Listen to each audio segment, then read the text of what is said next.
Hey, I felt the need to create today's video following up from my last one, in which I talked about songwriting and creativity and this concept of, I guess, channeling, you could say, but really it's just a concept, an idea that all vibration exists in the universe already, and therefore as an artist we merely glean a pattern and then strive to represent it as best we can. And I think that, there's truth in that. However, I was watching a breakdown last night of how the Beatles wrote a lot of their songs, and there was one of the videos I watched was an interview with Paul McCartney, and he was basically saying, for example, with Eleanor Rigby, it was originally Father McCartney, and he didn't really want to use that, and so he and John opened up a phone directory and just went down from McCartney to Mackenzie and said, "Oh, that's better, that's good."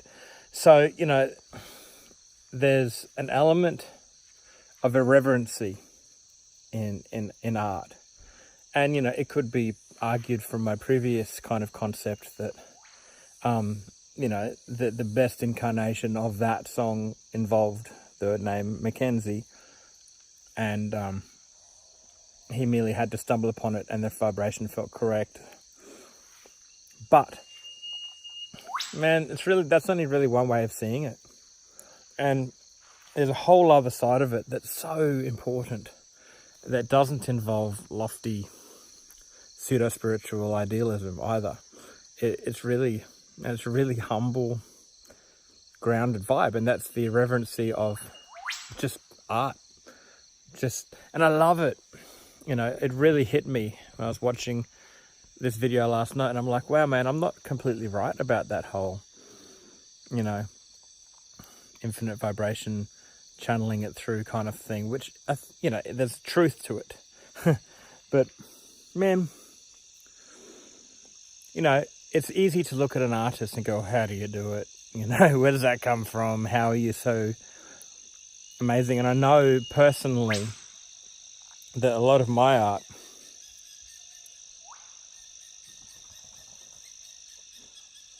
man, it's just happened. It's just literally gone, I'll just do that. And you're just basically throwing ideas out. And it looks from the outside like it's all premeditated, but you're just making it up. You're just jamming. And it's so important.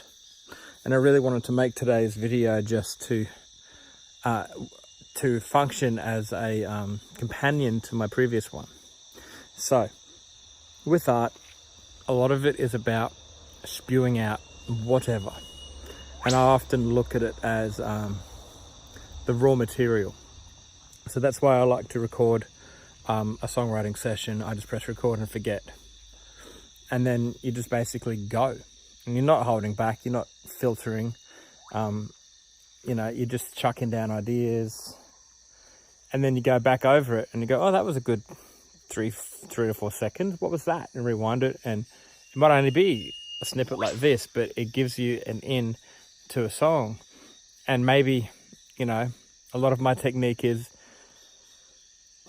seeing whatever sounds even come out. And that's, again, mapping that sort of subconscious idea that you have. It doesn't have to be, the lyrics come out first time. It can just be a mutter, like, there's a poor mechanician on my night, and then there's a poor man kind of in sore, no, there's a poor man kind of inside my heart. There you go. And straight away, we all have in our lives, most of us have financial struggles, and maybe you're not financially struggling anymore, but you know how it feels, so you can write a song about there's a poor man hiding inside my heart. I get it. I understand how it feels to be poor. there, I mean, if I wanted, I could now create a song. So irreverency. The universe, the earth, doesn't strive to create a beautiful sunset. It just kind of does some stuff. And it turns out to be beautiful, usually.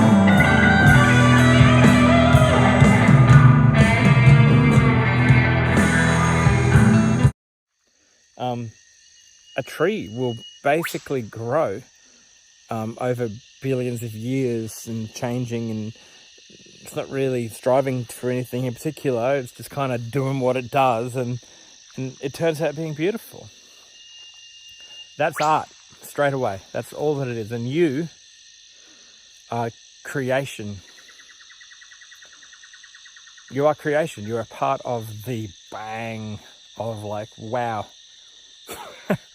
I call that love, you know. I call that love, and you're a part of love. You're a part of that. Therefore, you are creative by definition.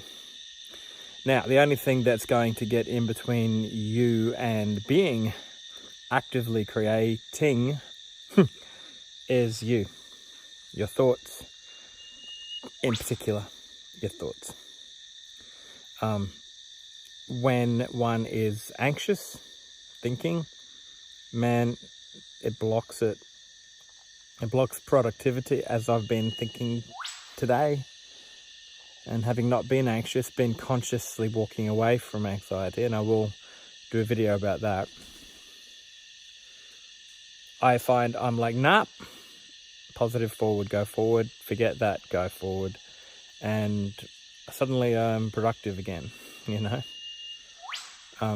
But creativity, that's our subject, flows from freedom. And freedom is a choice, okay, clinical depression aside. For most of us, I could say that happiness is a choice and freedom is a choice. And what I want to say is that creativity flows when you make that choice to be free, to be happy. And to summarize, irreverency and allowing ideas to come out is the key to it. And just putting stuff down. Father Mackenzie, that'll do. You know, and it just, to the observer, and in hindsight, it looks like legend. But actually, it was just a couple dudes looking through a phone book and going, oh yeah, that sounds good. And just painting with the brush of their songwriting, you know. Just chucking stuff down, and it feels right. Now, I think that the two models of thought that I've presented in the last two videos intertwine. I don't think that it's necessarily 100% about channeling through some concept. Also, I don't think it's 100% about just organically doodling. When you do map out a song, and McCartney was talking about this too, you know, you get to a line that you wrote when you first came out with the song, and it doesn't sit with you, and you're like, oh, I don't like that line, what can we change it to? That could be seen as because it's not in keeping with the ultimate vibration, with the vibration that you're gleaning. And look, I'm not talking pseudo-spiritual here. A lot of people are going to go, oh, whatever. But, you know, hey, if you don't kind of resonate with what I'm saying, that's cool. I'm not trying to make myself out to be the fount of all wisdom. Honestly, it's just something that works for me. And I'm hoping it works for others. If it doesn't, that's cool. You know, like I say, man, I'm not a levitating guru here. I'm not pretending to be. So, okay, there's two sides of it as far as I see. You've got your spiritual surrender and vision, in which you're gleaning ideas that are pre-existing in the infinitude. There's a word for you, which isn't a real word, but I made it up. But in the infinitude of creation, and you have your artistry here. the artistry is composed partly with your interface between expressing that through the human form, and it's also partly the irreverency of the moment, and you're just putting down whatever you feel to put down. Eleanor Rigby might have existed in certain realities as Father McCartney, Father McTristry, Father McDonald, I don't know. I think it's pretty clear that there's a certain ring to Father Mackenzie, but that's not to say it had to be Father Mackenzie necessarily. It's really a matter of how you want to view it. But it's the meeting of these two worlds, in my humble opinion, that creates an artistic freedom. So you feel a song, and I often dream them. I often wake up and go, oh, it's a feeling. And then you get the melody and the words or the chords, whatever comes out. You don't need it to be a specific formula. It just needs to come out as it does, and any way it wants to, any way you can. I often feel that I'm luring a song out. So, it already exists in an infinite form, but there's a kernel in that infinitude that is its best possible, clearest vibration. And I think that probably that kernel was Mackenzie, but there's 100 other areas. And maybe Paul was just good at sensing that kernel. But I love the irreverency that McCartney and Lennon utilize in their songwriting. I love the way that it just sort of seems to be legendary, but they're just making stuff up. Look, I think that because of the nature of vibration, some songs can only really get to earth through certain people, through certain consciousnesses, consciousness. And McCartney was the only guy that could have come out with Eleanor Rigby. And it's a complete representation of his soul that you're hearing there. It's, if I'd written it, it would be totally different. It would be probably just a ghost of what it is.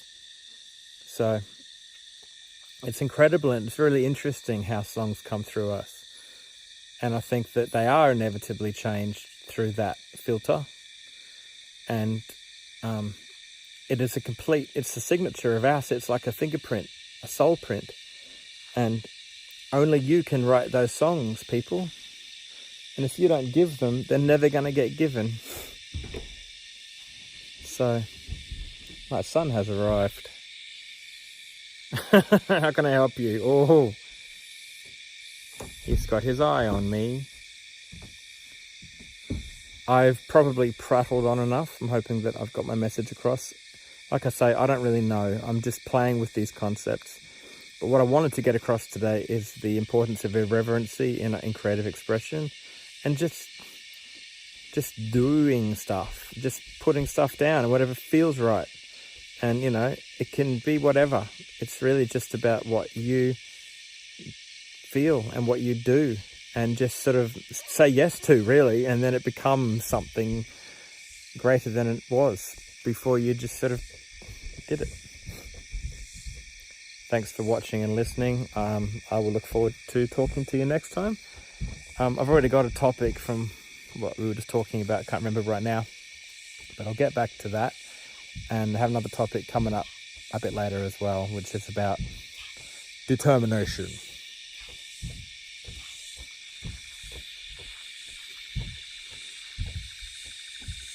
Oh, hi. Noise. Oh.